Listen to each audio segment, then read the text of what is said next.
vous avez un site e-commerce et vous ne savez pas où vous perdez vos clients? Alors, on va voir ça tout de suite. Tous ceux qui ont un site e-commerce à un moment donné se posent la question: pourquoi je perds mes clients? Alors, évidemment, le taux de conversion, c'est une obsession pour un entrepreneur en e-commerce.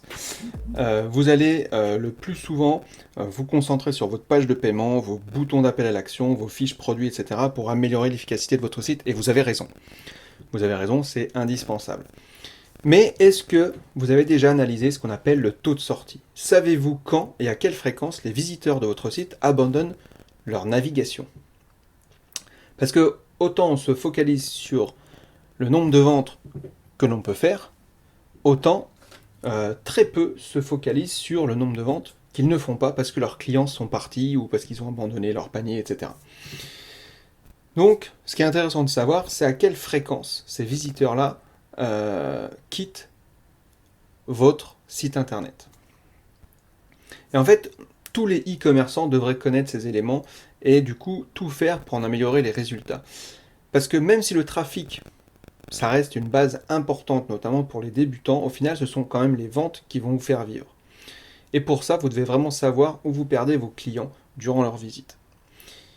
Alors, le taux de sortie, j'en parle rapidement. Il s'agit simplement du rapport entre le nombre de visites d'une page et le nombre de visites pour laquelle cette même page a été vue, la dernière vue avant que les internautes quittent le site, si vous préférez, sans acheter évidemment.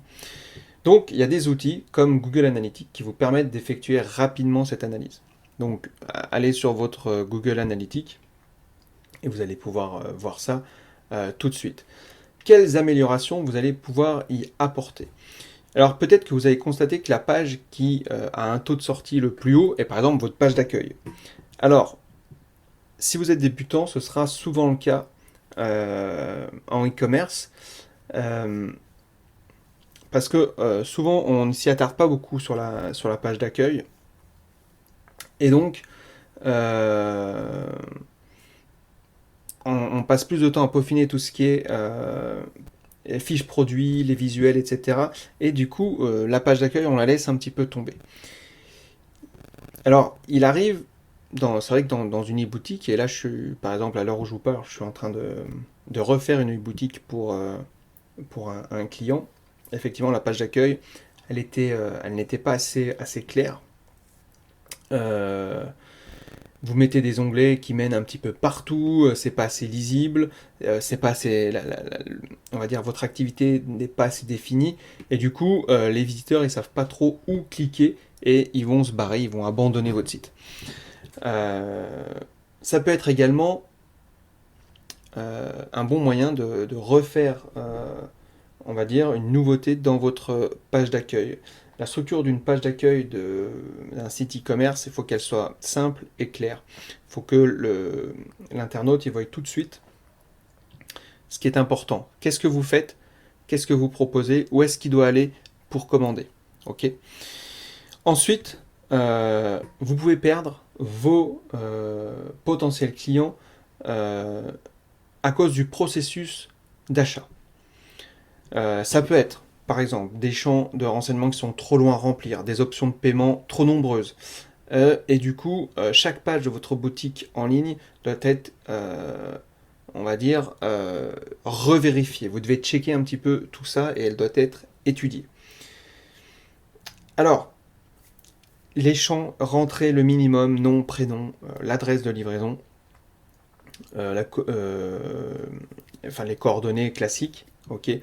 Éviter d'avoir trop de choses à remplir, à cocher, c'est super chiant, surtout quand on est sur mobile en plus.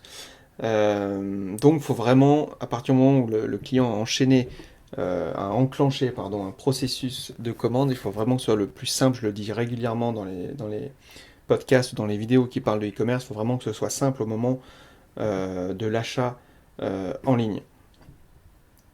Ça c'est vraiment, vraiment important, donc évitez aussi 50 millions de paiements parce que après l'internaute il va être perdu, donc voilà, les classiques PayPal, Stripe, virement éventuellement, voilà, et puis basta. Euh, Donc après, à vous de voir comment vous allez pouvoir agencer ça. C'est vraiment un processus qui est très simple à faire et à identifier. Donc pour voir un petit peu quelle page vous allez devoir améliorer, donc commencez par les identifier.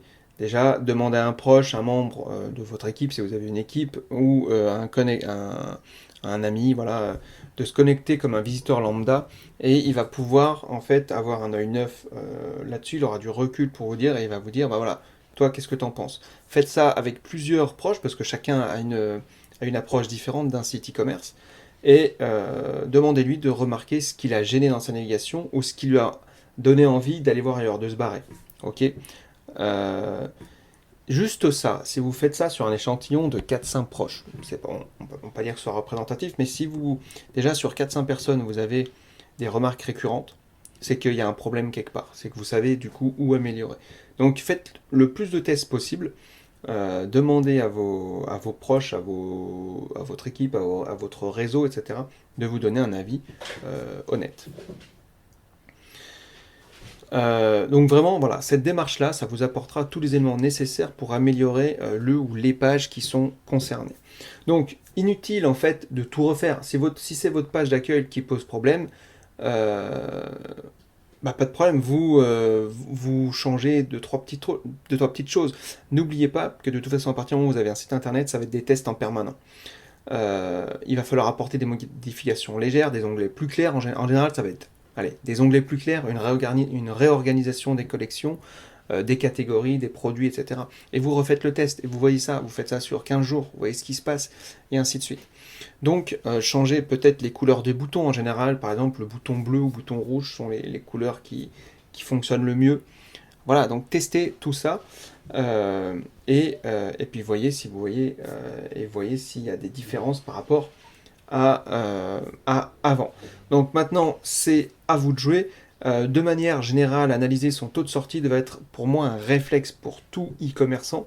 Et c'est cette analyse régulière en fait qui va vous permettre d'ajuster régulièrement les éléments entre guillemets perturbateurs de votre boutique en ligne. Voilà.